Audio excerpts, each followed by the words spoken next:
Hello students, कैसे हैं आप। बहुत ही अच्छे होंगे ऐसा मैं आशा करता हूँ। स्टूडेंट्स, आज मैं आपको क्लास 9th के सुभाषितानी पाठ को पढ़ाऊँगा, जो कि बहुत अच्छा है, जो कि बहुत ही महत्वपूर्ण पाठ है। और सुभाषितान का अर्थ होता है स्टूडेंट्स सुंदर उक्तियाँ, सुंदर बातें, अच्छी बातें। स्टूडेंट्स, अगर अब तक आप हमारे चैनल को सब्सक्राइब नहीं किए होंगे तो हमारे चैनल को सब्सक्राइब भी कर लीजिए। लाइक ना किए हों तो लाइक भी कर लीजिए, और अपने अन्य फ्रेंडों को भी जो है आप इसे शेयर कर दीजिए, जिससे कि उन्हें भी इसका लाभ मिलता रहे।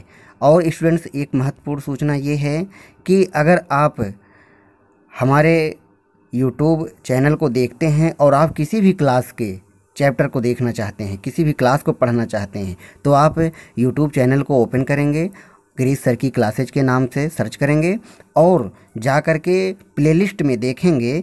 वहाँ बहुत सारे क्लास के चैप्टर दिए गए हैं, उन्हें आप देखेंगे। जिस क्लास के पाठ को आपको पढ़ना है उसी पाठ को आप खोल करके आराम से पढ़ सकते हैं। आइए हम शुरू करते हैं। सुभाषितानी, सुंदर उक्तियाँ।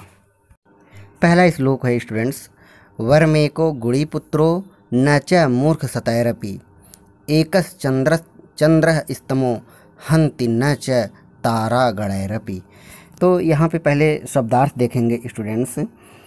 वरम का अर्थ होता है श्रेष्ठ, गुणी का अर्थ होता है गुणवान, और सतैरपि का अर्थ होता है सैकड़ों में, सैकड़ों, और तमह का अर्थ होता है अंधकार, हंति नष्ट करता है।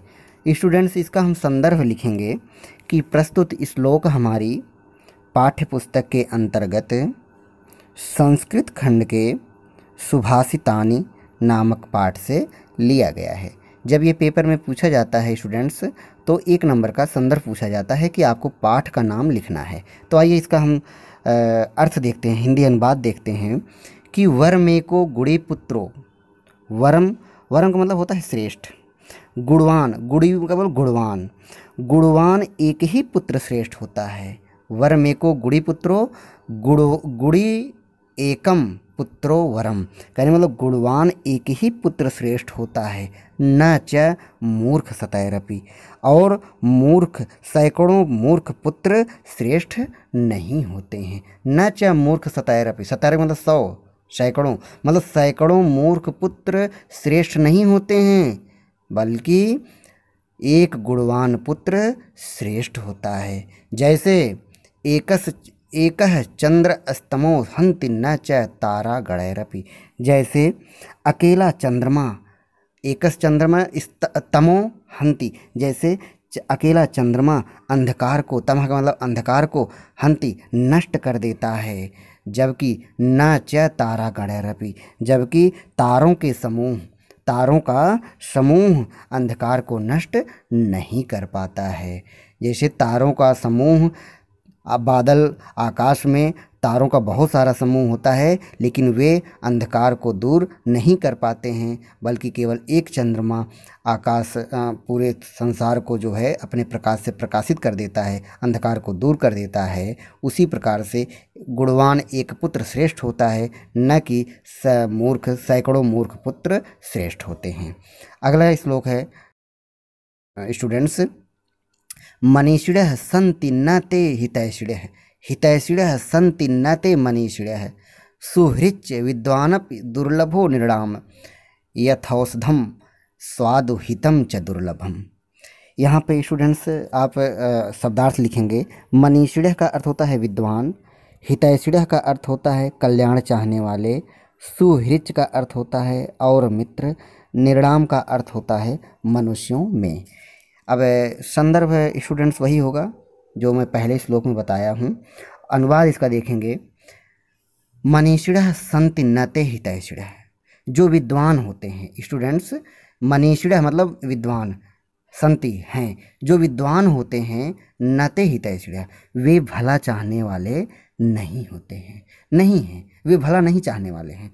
और हितैषिणः सन्ति न ते मनीषिणः, और जो हित चाहने वाले हैं, और जो हितैषी होते हैं वे न ते मनीषिणः वे विद्वान नहीं हैं। अगर आप हित चाहने वाले होंगे तो आपके पास ज्ञान नहीं हो पाएगा। इसलिए यहाँ पे ये बात बताई गई है, जो हित चाहने वाले हैं वे विद्वान नहीं हैं। और सुहृच विद्वानपि दुर्लभो निर्णाम, मनुष्यों में हितैषी और विद्वान व्यक्ति मिलना उसी प्रकार दुर्लभ है। निर्णाम, निर्णाम का अर्थ यहाँ पे बताया गया है मनुष्यों में, व्यक्तियों में। कहने मतलब मनुष्यों में हितैषी और विद्वान व्यक्ति मिलना उसी प्रकार दुर्लभ है। यथौषधम स्वादुम हितम च दुर्लभम, जैसे जिस प्रकार से स्वादु मतलब स्वादिष्ट, हितम और हितकारी, औषधम औषधि मिलनी दुर्लभम दुर्लभ है। जिस प्रकार स्वादिष्ट और हितकारी औषधि मिलनी दुर्लभ है, उसी प्रकार से ऐसे विद्वान मिलने मुश्किल होते हैं। कहने मतलब अगर हमारा हम जो दवा खाते हैं, जो इस दवा से हमारा रोग दूर होता है, अगर वह हितकारी होगा, वह अगर स्वादिष्ट होगा, अगर वह स्वादिष्ट होगा तो वह हमारे लाभ का नहीं होगा। इसलिए जो औषधि होती है वह कड़वी होती है। तीसरा श्लोक है स्टूडेंट्स, चक्षुषा मनसा वाचा कर्मणा च चतुर्विधम प्रसादयति यो लोकम तम लोको नो प्रसीदति। यहाँ पे शब्दार्थ होगा, चक्षुषा का अर्थ होता है नेत्र से, मनसा मन से, वाचा वाणी से, प्रसादयति मतलब प्रसन्न करता है, और प्रसीदति का अर्थ है प्रसन्न करता है।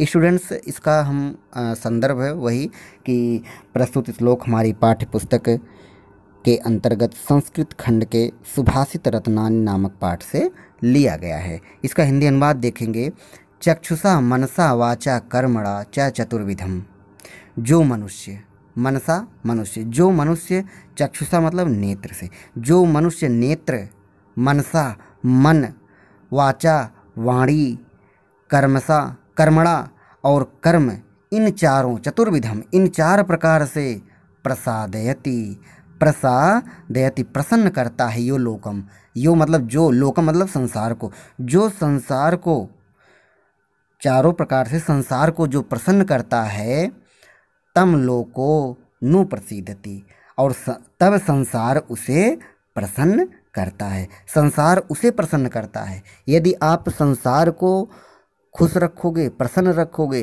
तो संसार में निवास करने वाले प्राणी भी आपको प्रसन्न रखने का प्रयास करेंगे, वे भी आपको प्रसन्नता की दृष्टि से देखेंगे। कहने का अर्थ है कि आप ऐसा कुछ करो कि जिससे कि आप को देख करके सब लोग प्रसन्न रहें और आप भी लोगों को देख करके प्रसन्न रहें।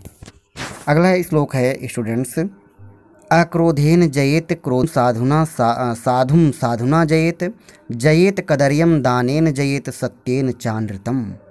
यहाँ पे शब्दार्थ होगा स्टूडेंट्स, अक्रोधेन का अर्थ होता है शांति से, जयेत का अर्थ होता है जीतना चाहिए, साधुना का अर्थ होता है सज्जन होकर, कदर्यम कृपण को या कंजूस को, चानृतम का अर्थ होता है और सत्य को।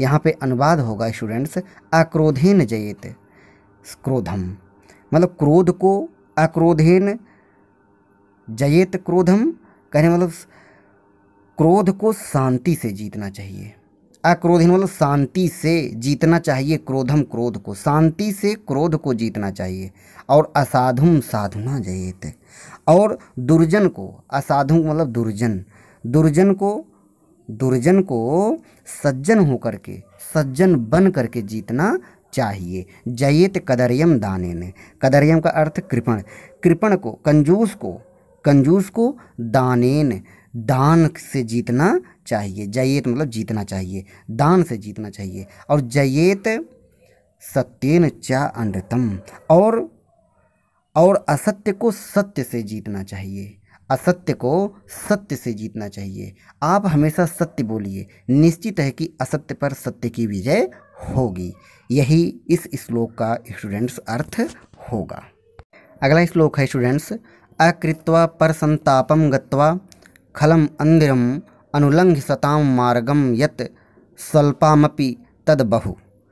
तो इसका शब्दार्थ देखेंगे स्टूडेंट्स, अकृत्वा न करके, बिना किए, अगत्वा न जाकर, बिना जाए, खल मंदिरम दुष्ट के घर, खल का मतलब होता है दुष्ट, मंदिर मतलब घर, अनुलंघ है उल्लंघन न करके, बिना उल्लंघन किए, सताम मतलब सज्जनों का।